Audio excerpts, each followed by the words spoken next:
anybody had any feedback, for whenever. It doesn't have to be right now. Yeah. Yeah, like I was saying when we were messaging back and forth a little bit earlier, Yeah. I was having the same problem last week or the week before, or maybe it was last week. I was having that same problem. Um, what I found helps is because what I usually do is I go through and I post each individual appliance that I have, and then I'll post a just like general shot of the shop with all the appliances and say this for sale. My dryer started this, washer started this. It's like a list of all your stuff on that one. I don't list it all. I let them come to me, and then what I'll do is I'll send them when they hit that ad. I send them a link to my profile, so then they can see all the appliances that I have. If they're asking questions. I found that those general posts, I find that they get a lot more hits than the individual post. Really? Yes, like a crap ton more. I've also been having Jeremy. I've been having him post from his Facebook with a general post like that, and he's been getting people that are interested in buying. He's been getting a ton of hits on his phone. And I also find that maybe making a burner Facebook account and posting that general thing from there twice a day or 3 times a day, once in the morning, one in the afternoon, and one in the evening. Mm-hmm. Maybe you can do it from like an old phone that just has a Wi-Fi connection in your house. Right. And I find that helps a lot. No, also, that's you can. Go ahead. I was just gonna say, when you sync up, when you have a different profile, are those synced? Is that synced up to your account? No, you'll have to manually switch over and stuff like that. Yeah. Also, OfferUp. I get probably out of every 10 sales, maybe I get 1 or 2 from OfferUp. So I post a general ad in there. I don't post everything on there, but I post a general ad in OfferUp saying like washers and dryers for sale, and I get a lot of hits on there. But yeah, it's not as many as Facebook Marketplace. But that what I just explained to you there seems to have fixed the issue that I was having where nobody was seeing my posts. Okay. And when you say no one was seeing your posts, are we talking like not as many views as you were used to getting, or like 0 views? Yeah, not as many views as I'm used to getting. Okay. I would say like last week. ESE-1. And that's to pull out the tub?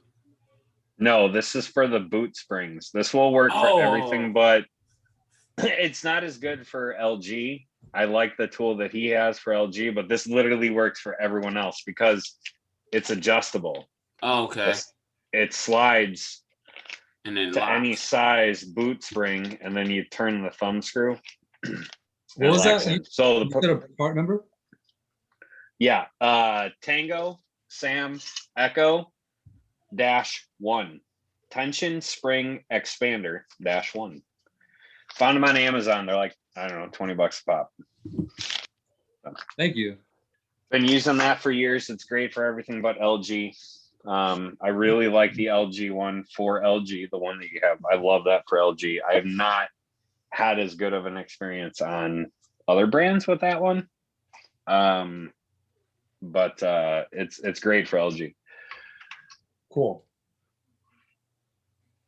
But yeah, I wasn't getting as many views as usual. It was pretty slow, but it is usually slow for me toward the end of the month. It's always pretty good business at the beginning of the month for me.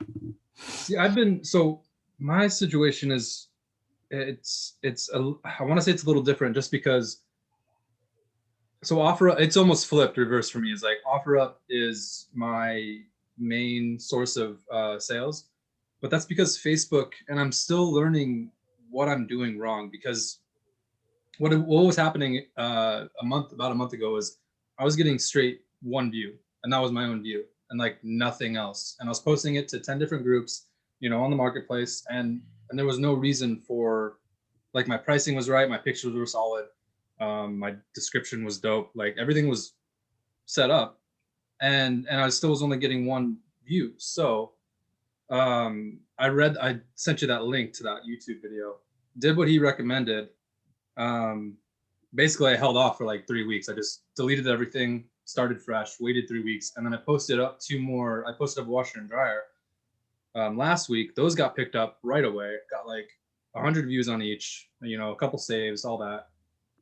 And then I'm thinking everything's fine, and then I go to post again. I posted another appliance, a dryer, yesterday, and the same thing's happening. So I'm trying to figure out why Facebook is marking my sales as spam, because I'm like 99% sure that's what they're doing.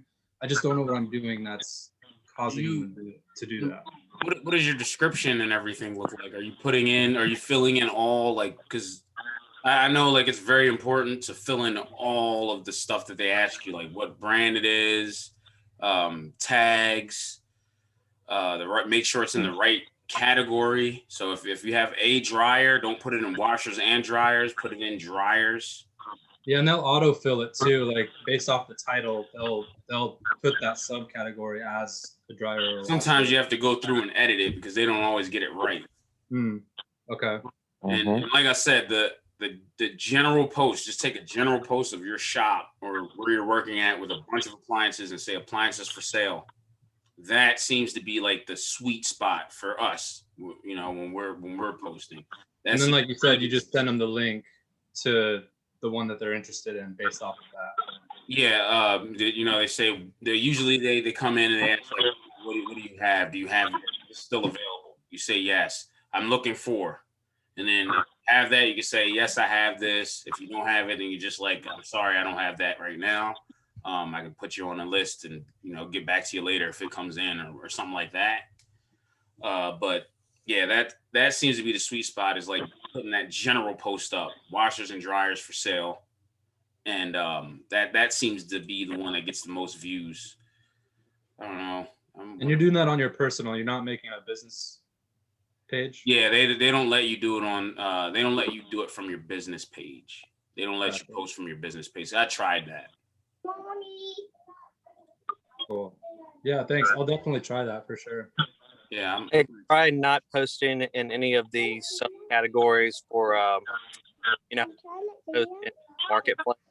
There's also these groups you can post. Don't post groups, just post marketplace. No groups, just marketplace? Yeah, I had that with one group that you don't realize that the admin is knocking your ad and they're just posting them, and you'll get kicked off of everything because of one of the little groups hitting you. Huh.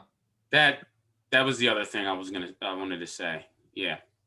Yeah, you want to only post to marketplace. Don't post in the groups that it gives you the option for the groups that you're in. There's like a bell in my head that just kind of clicked when you said that, Gabe. Like that might actually be something to definitely look into. Thank you for that. Yeah, and they're a waste of time, at least in my opinion now. Years ago, when marketplace didn't exist, they were super handy, but they're just like nearly a complete waste of time to post in them now. Cool.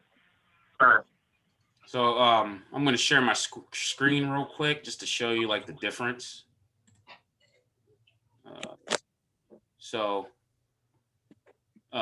Here's a general one that I posted a week ago. This has 378 listing views. Here's a general one that has 576. Here's the one I tried to wholesale that has 2,413. And now we get to one of the ones where it's a single washing machine, 14 listing views. Single dryer, 29 listing views. Single washing machine, 7 listing views. So you can see it seems that Facebook's algorithm likes these general posts a lot more than it likes posting a single machine. I don't know what it is about that Facebook likes, but it just seems that way. I mean, you can look at all my single listings here. They're all 14, 5, 20, 11, 55 on that. It's probably because you're not tagging a specific make or model. Yeah, could be that too. Mm. But I don't. It's more general. Yeah. It'll see more people. Yep. So that's what I got on that. That's good info, man. Thank you. Yep. Hope it helps out, and let us know, how that works out. Yeah. So what's the next topic, or does anybody else have any questions? I know about the Facebook algorithm. So we got a couple new people. Do we want to go round robin, just quick introduce who we are, what we're about, and then dive into whatever the next topic was? I'll hit you on the back line on that, but we can run around, go round robin. Whoever wants to go first. There we go. Stop share. Okay. Well, I'm TJ. I own Journey Appliance. I've been doing appliance flipping on and off for 10 years. Started my business back in October last year during COVID. And trying to expand. That's what it is. I started my business doing service and flipping. Looked at my numbers at the end of February, figured out that I put in about 20 hours worth of work on flipping and made about 4 times the amount of money I did than doing service. So I cut out service and went to completely just flipping. Started this group on Facebook. There's no other group out there for appliance flippers and refurbishers. Started this group to kind of start connecting the community, and seems to be helping out people, and I hope it helps out people. So that's me.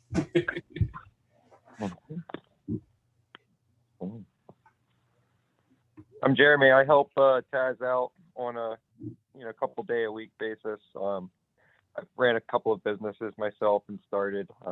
I have a bigger passion for kind of helping other people develop their businesses. Taz is way beyond the startup phase, so it's a little bit easier to help him, and he's self-motivated, so that makes things a little bit easier too. I'm certainly willing to help anybody that needs any type of sales advice, things like that.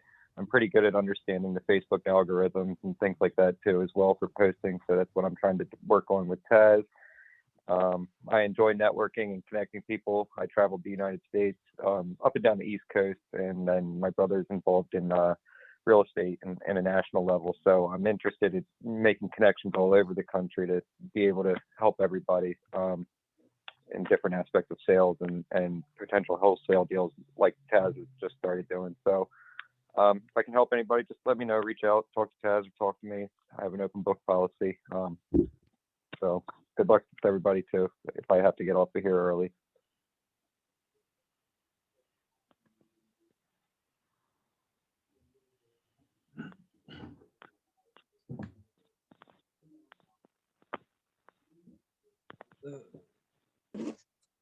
Anyone else want to introduce themselves to the group? Sure, my name's Jeff. I am kind of new to flipping. I'm up in northern Wisconsin. I have a full-time job as a bus operator. I'm on my break.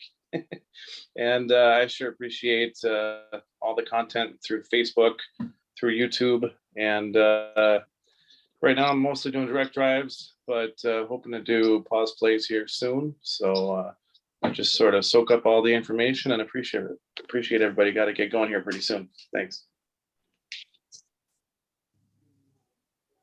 Hey, I'm Gabe.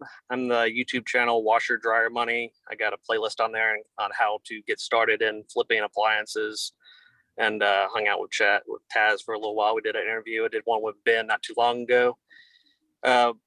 Open book, same thing. Y'all have any questions about flipping things? I've been flipping washers and dryers mainly since 2012. I've gotten out of it. I still do it lightly, but I'm pretty much what some people would call fire. I have built up a portfolio of rental properties. I'm kind of focusing more on that now, but I still do a little bit of appliance flipping on the side, but that's not my main source of income like it was 2 years ago.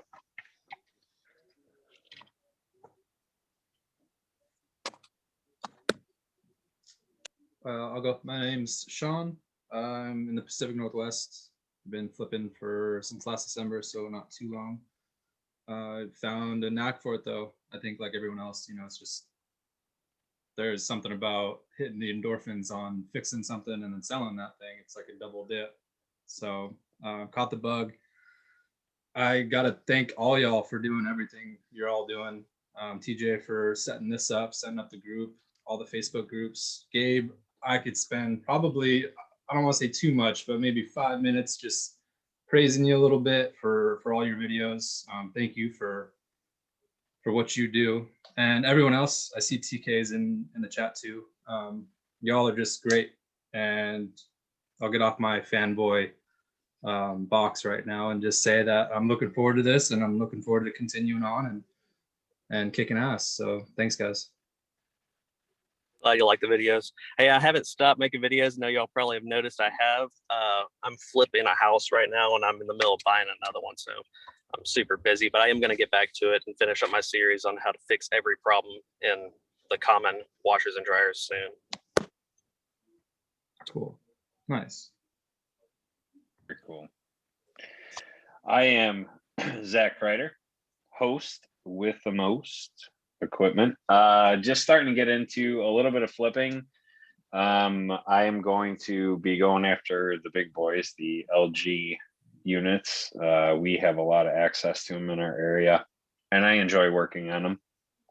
Other than that, I just I run the service company, and you see me doing goofy stuff in our Facebook groups and helping out with the Alliance group, and helping Taz get this meetup going, because I enjoy networking too. This is I like teaching. I like networking more than I like actually doing the work. So this kind of thing is fun for me.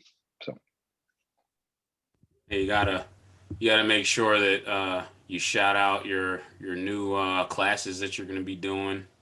I don't know if guys in the flippers group know, but I'm definitely in support of those classes every morning or whenever you decide, you're going to do them.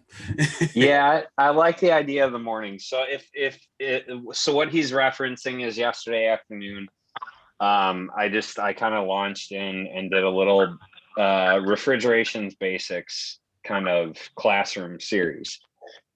And my whole point and purpose of doing these is, what is the bare minimum that a day two guy can go, okay, I've gone through all these things and now I need to call my mentor, or I need to call one of the guys on the Patreon tech support, or I need to call, whatever, and get them to a point where they can at least troubleshoot or ask the right questions or do these things before they pull a meter out. To point them in the right direction. So I'm talking like the bare minimum basics. We're going to do a classroom series on that. And then TK and I were talking, we will actually do some more in-depth ones, because there is a lot of interest in those, but those are going to be a paid series, because that's a lot more work than doing just the kind of basic classroom series. But I'll be going pretty much every morning, Monday through Friday in the group. Once I have everything in place, I have some people helping me out with the curriculum. But yeah, Monday through Friday, I'll be going live every week doing some type of basics classroom series. So awesome. Well, I'm TK. I own the Appliance Guy LLC, and I used to flip before I got into service.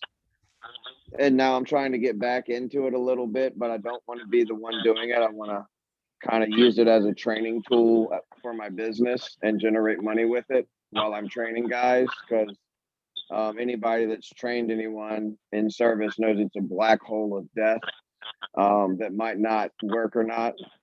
So that's my thoughts behind it. So true. Especially when you have a week like I had this week.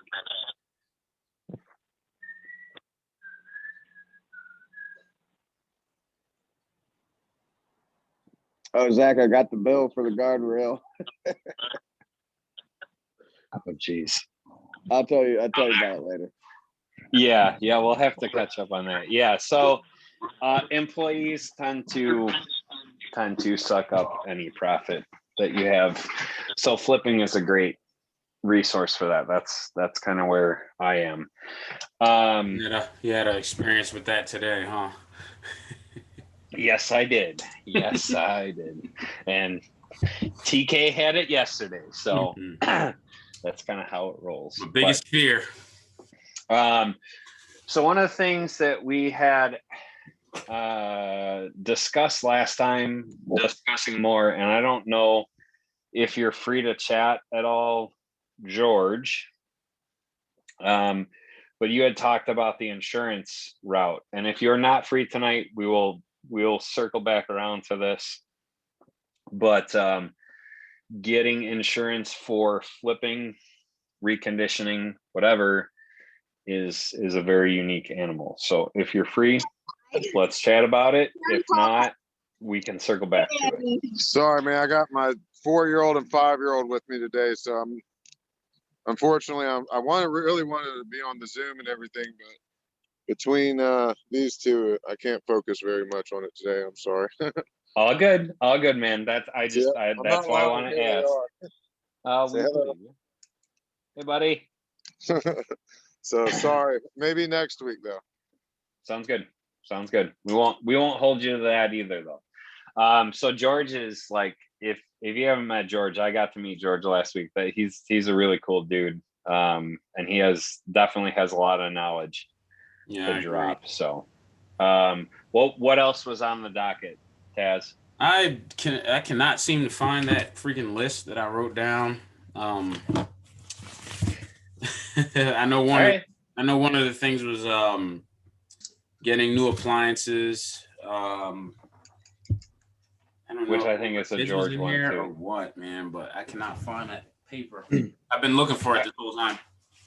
All right, so we can do this. Who has a pain point? Who's got a pain point that they want to share with the group? And we can kind of brainstorm round robin. That's kind of what we did last time. So who's got a pain point that they're willing to share with the group? I had a pain point. It was the marketplace issue, but I feel like I got that resolved a little bit, and I got some things that I'm definitely gonna try out. But there was also last week we talked about flippers and refurbishers and the difference between the two. That was kind of a sticking point for me after we left that meeting. I didn't catch the difference between the two. So I had said that there's a difference. So the difference between a flipper and a refurbisher is more so of, as a flipper, you're pretty much getting the machine, fixing what's wrong with it, and then reselling it. You're not doing any type of reconditioning or anything like that. So something that Zach and I had talked about, I don't offer any warranties anymore. And that's because as a flipper, you can never really know how long a machine's going to last, because something can just go wrong at any point. And, sometimes it's your fault and sometimes it's just not your fault. It's just a machine. It's just certain parts on the machine that wear out all the time. And those parts should just be switched all the time, right off the bat, because they're cheap. And like, you're not going to be switching anything like a timer, or anything like that. You're going to be switching motor couplings, the little brake pad things, the little white brake pads for washers specifically. And those are just stuff that you're going to change every time as a refurbisher. So now you're giving somebody pretty much a new machine where you can pretty much guarantee your work and then charge a little bit more of a premium price for that, and you know that it's going to last for a long time. As a flipper, you're not doing all that. You're not putting all that work into it. You're just like, oh, it's a motor coupling. Okay, put the motor coupling in, send it out the door. And you might use a used one, as we were talking about, and that's kind of what sparked the discussion with Taz and I. We have a new used and scratch and dent place just down the street from me. We're super good friends. We've been friends for a long time.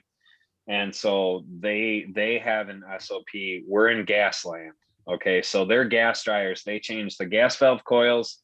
If it's a 2-roller or a 4-roller kit, they change those every single time. They vacuum out the dryer, and then they will change the fuses on the back, because they sell them for more, and they offer a 1-year 100% warranty on the machine.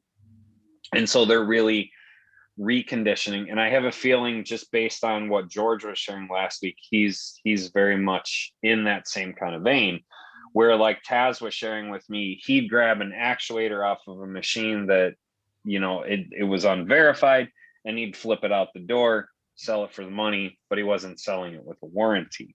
And so that's kind of where the flip versus refurbish goes. And that was what sparked the question last week about, is there anything that you as a flipper 100% of the time go to? Like for them, it's they change the dogs, they change the motor couplings, and they check the lid switch. And then depending on what's going on, they may or may not change the lid switch on a direct drive. So like those are their go-tos. So, and that's kind of what sparked the conversation of, what are your go-tos that you change out every time, no matter what, if you're moving an appliance as used, and then what kind of sparked the difference in what's a flipper and what is someone who's doing a reconditioned, building towards like having a used appliance store. Gotcha. So like part of something that I've been doing lately is just cutting the fat. So like I don't deal with any front loaders anymore. I only deal with direct drive washers and VMW washers. And with that, I know exactly, I can start to aggregate parts. I'm like, I'm working out a deal with Zach right now where we're going to get the exact replacement parts in bulk. And then that way I just have those parts. As soon as that direct drive comes in, changing that motor coupling, brand new, changing those agitator dogs, brand new. What other parts is there to change on there? But yeah, I'm changing those parts that wear, and you're getting them at a cheaper price, and it keeps your costs down, and you can sell it for more because you can guarantee it for a long time. Now, if you get a machine where something that doesn't happen, like I just had a dryer where the centrifugal switch went out on it a week after I sold it, or 2 weeks after I sold it. I don't give a warranty, but I just ate that and gave them a refund, or Sure. They could get a replacement. But I just gave the refund because this is the second time I was out there.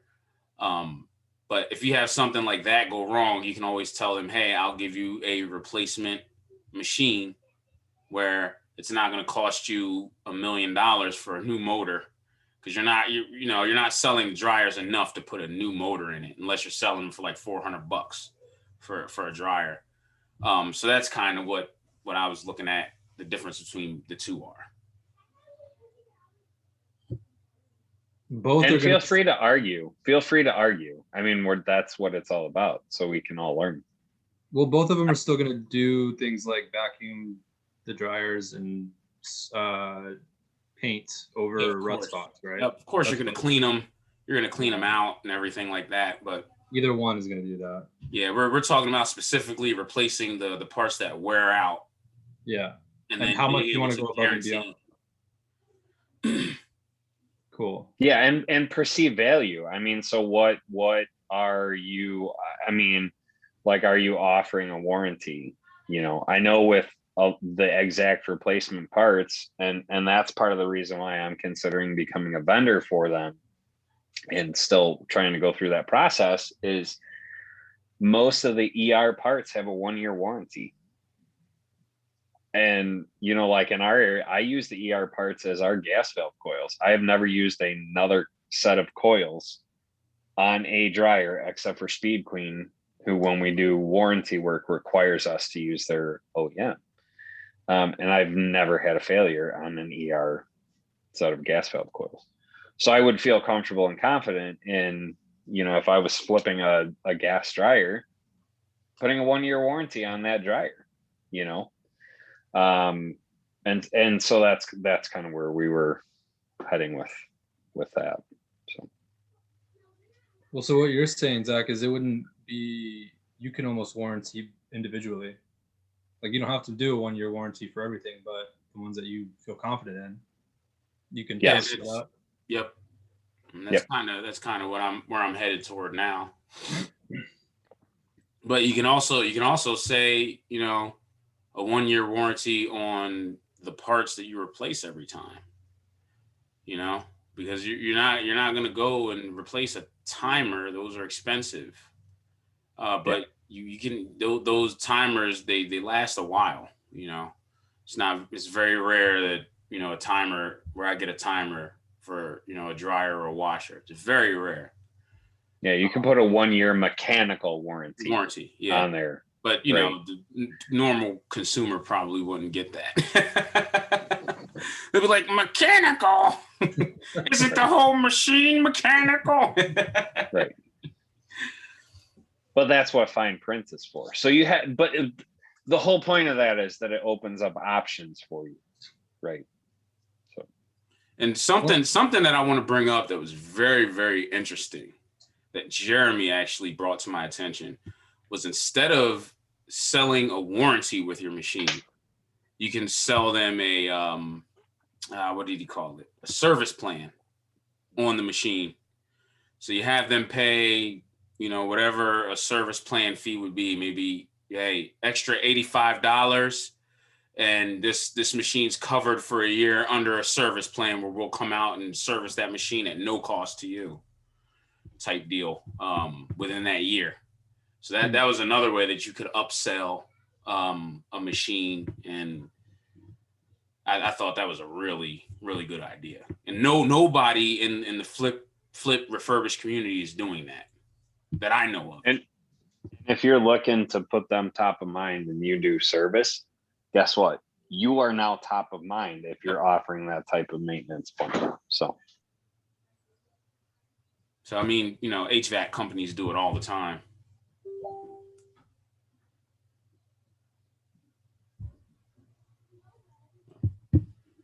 I saw that Gabe wanted to add something. Yeah, the main thing that I always try to get people to do is call me. And when they call me, I need to be able to explain my warranty very easily and very quickly. So my warranty, I know y'all probably know, but my warranty is always free 30-day warranty. And if they want the extended warranty, it's a 90-day warranty for $20. Anything goes wrong and they're out of warranty, it's $65 cost plus cost of parts if they bought it from me. I don't work on anyone else's stuff. But, you know, that's a real quick speech. So, but whatever your warranty is, and you can go whatever you like to, it needs to be real quick on the phone and real easy to understand. And that's another thing on Facebook. I know a lot of guys like to message back and forth. I find that to be an extreme waste of time. If they won't pick up the phone and call you, they're probably not going to come give you money. Just send them your number, say, oh yeah, I got stuff, just give me a call. And if they message back and forth, stop messaging them. I find that to be an extreme waste of time. And it's hard for us to build up our people skills, to develop all these great people skills. And then you're using your thumbs to try to get that across on the phone. You need to get them on the phone and you need to sell them, and you need to sell them quick.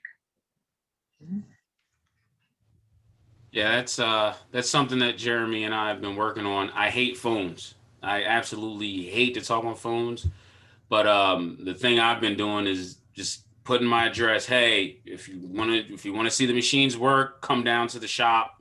Come look at the machines. We're the most thing that's most important that we're working on is getting people in and getting people to know where we're at, because I'm in a hidden area. So I'm not on a main road or anything. So we're sending that address out as much as possible to get people in so we can sell them and get people to know where we're at and know we're there. And we've been getting a lot of referrals from that. But yeah, that's another thing if you have a shop, you know. But yeah, I hate the phones. Like if somebody says call me, that's like the devil to me. I'd rather just get them in person. I hate the phones. I'm gonna as soon as I'm making enough money, I'm hiring like an office girl for the phones, because I don't want to do phones. I don't like the phone. an opposite. Like I've taken so many classes on sales, and I'm good at selling. You put me on the phone, I can get a little old lady to buy anything from me at all. Old man, it's a whole different sales tactic, but I can get them to buy something from me. I can get top price because they know who I am, that I exist. And I can't do it, and I despise doing it through Messenger. I'm 100% the opposite. I think it's a waste of time. But also, I don't like selling my shop. This is why I've just moved to another house, and since COVID hit, the place that I was selling out of, my consignment shop, didn't make it. So that's no longer my place. I need to either get another place. I don't really know if I'm gonna keep flipping, but definitely for whoever is selling out of their shop personally, I can feel for you. This is a lot more difficult. If there's a place around you that you can deal with that will take 10% off the top, which I've actually talked to a couple pawn shops that are willing to wheel and deal with me, do that. It's so much easier to give them their address, but they definitely need to be sold. Usually, the pawn shop's not going to want to answer the phone and answer questions. All they want is the person pulling up, and they'll help them load it up. But it was so much cheaper. Looking back now, for years, this little antique mall used to just take 10% and $50 for a 10 by 10 booth. And I would just go in there and load up. I'd go there at 5 o'clock right as they were closing and do my deliveries. And I absolutely was spoiled by them. And if you have not come around and start making some relationships and see if you can work it out, because I did try 3 other places before I found them, and the other places just did not work out. And mainly it was the front desk. It was people at the front desk were too stupid. They weren't good salespeople. They weren't sending them back to my booth. They would be like, oh, it's back there somewhere. Whereas this shop, but if you guys haven't gone around town and hit up some pawn shops, you are missing out on pressing the easy button. I forgot about that idea. You told me that a while ago, and we're looking to move into a shop that's on a main road.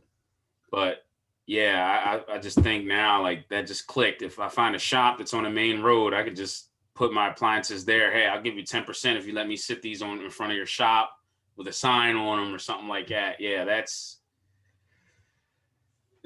gave me an idea, because there's an antique shop like literally within walking distance of my shop, like right on the main road of the town that I sell out of. So that's a good idea.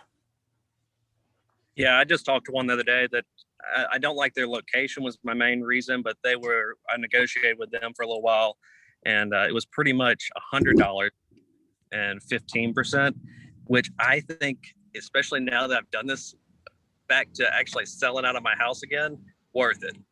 100% still worth it. And even if y'all, like, I was getting a killer deal at 10% and $50, even if you're paying more, you ought to look at doing that, because it's so easy to answer the phone, give them an address that's not yours, somebody loads it up for them, or they just get their address and you go there right as they're closing and pick up and do the deliveries. It's just a matter of finding someone that's not stupid at one of those places, because you got to find someone. It sounds weird, but it can't just be anywhere. You got to have a real owner that knows how to sell as well. It's not going to just, point at where your washer and dryers are. They're going to point out and go, oh, that guy's great. He always takes care of everybody. Anything goes wrong, he fixes it. We haven't had a problem. You're like, that's who you want. You want the salesman that owns the place, that just needs some extra money, and they have a corner they can rent to you. Yeah, it makes a lot of sense. So just real quick, Gabe, when you're talking about going there just before close and delivering, that was hypothetically for the sales that were made at the shop, is what you're talking about? So like anybody that bought that day? So you're talking about going to, like, let's say you have this hypothetical shop that has all of your appliances, and you had mentioned that you would go there at the end of the day and then do the deliveries.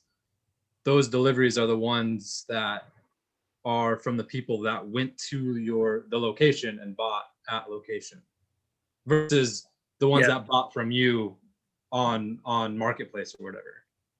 Right. They're the ones that went there and bought and didn't do a pickup. So if I did delivery, no matter if they bought one machine or a washer and a dryer, I would deliver for $45. And honestly, at the end, I lowered that a little bit to $25 because I like doing deliveries, because 90% of my machines that get messed up are because they hooked it up wrong, or they hooked up to a wall that's completely stopped up, or they bent the hose. And I'd rather go there and do that. Not to mention I can upsell them on the hoses. I can upsell them on, oh, you need a new air vent. I can usually make up the difference anyway. And I don't have to go back anywhere near as often. Like the ones I delivered, very few times did I go back and they were messed up. The ones that they came and picked up from my shop, and I just realized that they were gone and I get money at the end of the month. A lot of times I still met those people because they pushed the dryer against the wall and the hose was bent, or it was just stopped up to start with. And I don't know, I'd just rather do deliveries, but I would do deliveries every day. I would just tell them that deliveries happen after 5 because that's when that shop closed, and they would call me if I had a delivery to do, and I would just show up at 5 o'clock. I pick up anything to deliver, and I do my deliveries after 5. Gotcha. Thank you for clarifying. Yeah, I absolutely despise doing deliveries. I don't like doing them. I think they take up a lot of my time that I could be, because my shop isn't next door, so I have to commute to get in to fix machines. I have a freaking crap ton of machines, so it just takes up a big chunk of my day when I have to deliver. So I've been looking for other people to do those deliveries for me. It's been a little tough on that though, because I don't trust anybody dealing with my money. Yeah, just charge enough. If you charge $45 for delivery, and you need a guy to deliver it, I bet you could find somebody that will take half of that. If you got 3-4 deliveries at the end of the day, he gets to make an extra $100. You will find somebody. Then all you I do charge 50. I charge 50 As long as you find some 2-door. I don't even go in their you house. find somebody that's good. Yeah, and the If you thing hire is somebody, that I just don't trust anybody dealing with my money. So I'm trying to figure out that part. I'm trying to figure out the part of like, if somebody's paying me money, how do I get that money, or how's that transaction going to go down so that the person that I've hired to deliver isn't going to be touching the money. you gotta make sure that delivery driver's good though too, because a lot of delivery drivers are not very good, and they'll end up beating up people's doors, scratching No, floor. we don't go in the house. We Oh, don't go in the house. We yeah. if it's we me, hook everything and up. Jeremy, we'll go inside, but we don't go up or down. No basements, no attics. But yeah, if it's somebody else that I'm having do it, it's gonna be no in the house at all. Oh, well, we install everything because we want to make sure that it gets installed right. Just because if not, you'll have callbacks. Yeah, I haven't had many problems. I had one call back like 2 months ago. That was the last one I had, and their 240 volt plug was shorted out and all messed up. But that was like the last callback I had. Besides this last lady, but that was my fault. And I was planning on getting some kind of instructional paper or something to sell with the machines that I don't hook up, that tells you exactly how to hook things up, or maybe a YouTube link or QR code or something like that. So QR code's not a bad idea, just to write on the appliance. See, I can't do installs in Washington yet because I learned recently this month that in order to do installs, or in order to do service calls, you have to have a electrician's license, yeah, which that kind of put the brakes on some of this stuff. Just realizing that I'd have to do like tutelage under an electrician for so long, and then there's a lot more steps involved. So for deliveries, I tell them I can deliver to you. And then when I get there, depending on the situation, like legalities aside, I'll help them hook up their washer and dryer, just because, I'd rather do it myself and let it. It's that same concept of what George was saying, is it's nice to know that it's done right. So it's not something you're going to get a call back on, I guess,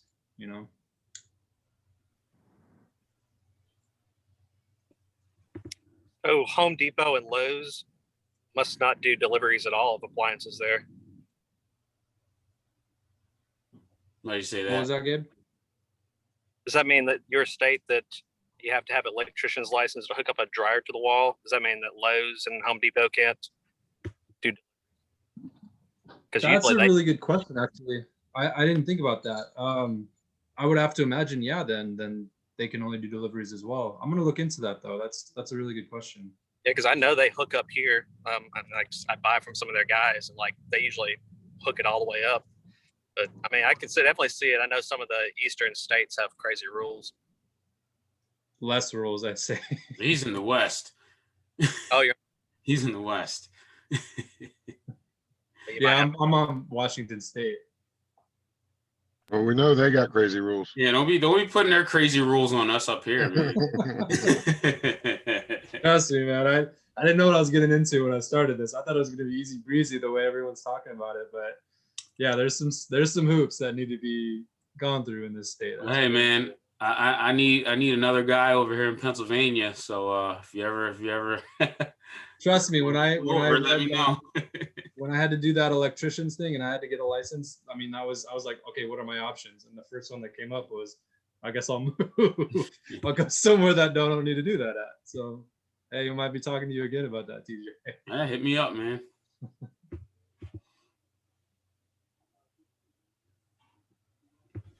Well, we got about what 7 minutes yet, or is that 7? Yeah, 7 minutes. Is there any other last little topic maybe you guys want to cover?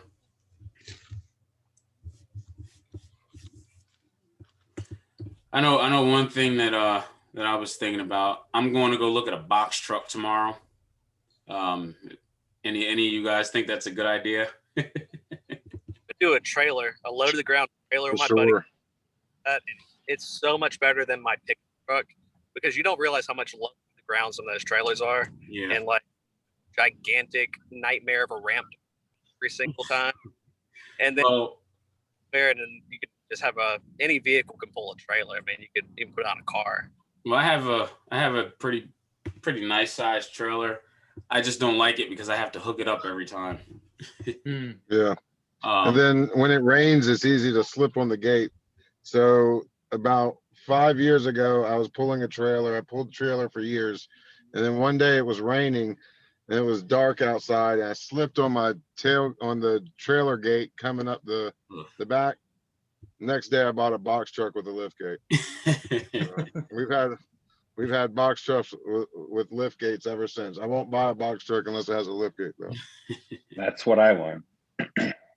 Yeah, I figure I'm trying to get more into the wholesale side of the appliances, and so I'm trying to have that box truck so I can sit them in there, and that's your wholesale. I'll even bring them to you wherever you're at, type deal. So. And then you can letter your box truck, and it's a billboard driving around all the time. Yeah. That's a good call. Yeah, that's the thing about my trailer. Like, when I went to Ohio and got those appliances with the trailer, I was paranoid the whole time because it's open. I can never trust the straps to do their job for 4 hours of a drive. So I was thinking, man, if I get a box truck, then I can just put the shit in there, strap it in. Maybe it'll fall over, whatever, but at least I know it's not going to kill anybody and I'm not going to go to hell. Thank God for small miracles. But yeah, also, a box truck, I can use that to move around with appliances and not necessarily always have to unload those appliances or have them exposed to the weather, to the elements and stuff like that. So hopefully I can get something going with that. But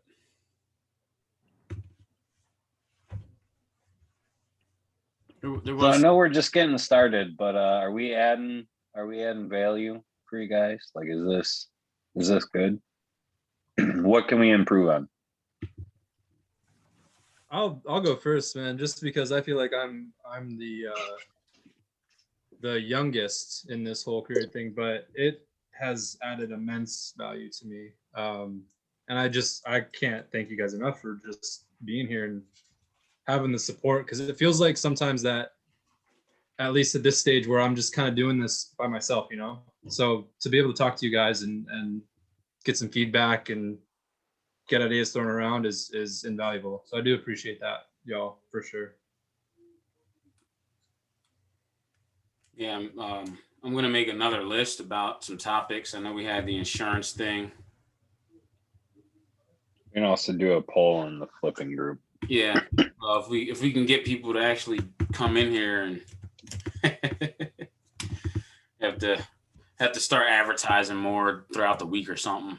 See what I can do. Well, and I want to say thank you, George, because like you, again, my good friend in town is a lot like you in the way that their store runs. But I learned a lot just listening to you chatting last week. I'm a service guy. This flipping thing is new to me. So it was really cool to hear that. It definitely added to my life. Yeah, anytime I can help, man, I don't mind. I appreciate that. Thank you very much. Yeah, I've been flipping appliances since 2008, so I've been doing it for a little while now. But anything I can do to help, anytime you can ask or whatever. Been doing it a while, so I've seen a lot and been through a lot, made a lot of mistakes. So now we got, a couple stores, 10 or 11 employees. So God's been good to us, and we've come a long way. But I started out of the back of my truck, but it's been a long road, and thank God we're doing very well. So if I can ever help any of you, I'm going to send you a friend request. Cool. Because I want to have you on the podcast too. All right, cool. Yeah, anytime. You gotta get that guy up there in the right, Gabriel. You gotta get him on the podcast as well. He has I want to get him on. Crazy story, man. Like from how he started flipping appliances to having all these rental properties, and just it's dope. It's awesome. Yeah, thank you. But I'd like to say something before we cut off. Something that I know there's a lot of newer guys in the group. The main thing in all this, like, we are a weird secret group that no one really knows a lot about. They don't know, and I'm not saying to keep this a secret, but feel blessed, because this is crazy money. Like, when you really get down to what we are making in this group, we have a way to turn $20 broken appliances into $200 bills. And I used to do it. I used to stay up till 3 o'clock in the morning working on a little 8x12 shed next to my house. And I used to make crazy money. And the main thing is, don't spend it. Try to lower your bills. Go the opposite direction of what you think you should do. Cut the cable out. Cut everything out. Save as much as humanly possible. You won't believe how fast you can get out of this stupid rat race of life if you just take this money and invest it, whether you get into the stock stuff or houses or whatever it is, doesn't really matter. But if you just are spending everything, you're going to look back 10 years from now and realize you wasted all this time. It's crazy how fast, with the amount of money that we're making in this group and you can make in this business, you can buy your freedom. Yeah, I definitely tell Jeremy all the time, man, is like, shoot, man, I work every day from 9 to 2 unless I have something extra to do, but I get to really just control my time. I took off 2 days this week, took a half day today, took off on Tuesday or Monday, and still made, a really good amount of money. So yeah, it's definitely a blessing that, the flipping is crazy. It's crazy. Appreciate everybody. Thank you for all the awesome tidbits. I am a bus driver. I work morning rush hour, then I'm off, then I work evening rush hour. So I have the middle of my day. And if I get my kid back to school, because of COVID, he's home, but once he goes back to school, I can do my flipping business and try to get ahead and not be paycheck to paycheck, which is so cool. Thanks, guys. Yeah. Well, post up in the group if there's anything that you guys want to talk about and learn about. I don't know everything, but I know a little bit. And but I definitely can figure out anything that you guys might want to know, the newer guys. I'm sure that George and Gabe, if he's able to come, they can definitely point out some stuff. Anything with repairs, TK, Zach, they can do that. Anything that has to do with business stuff, Jeremy's definitely a good guy to reach out to. He's been helping me and with my business side of things, and it's been going up tremendously. So yeah, anything you guys want to talk about, just post it in the group, and we'll try to make it a topic. We'll be here 7 o'clock next Friday, and yeah, that's all I got. Thanks, guys. It was great to have you. All right, thanks. Later. Peace. All right, guys. Good night.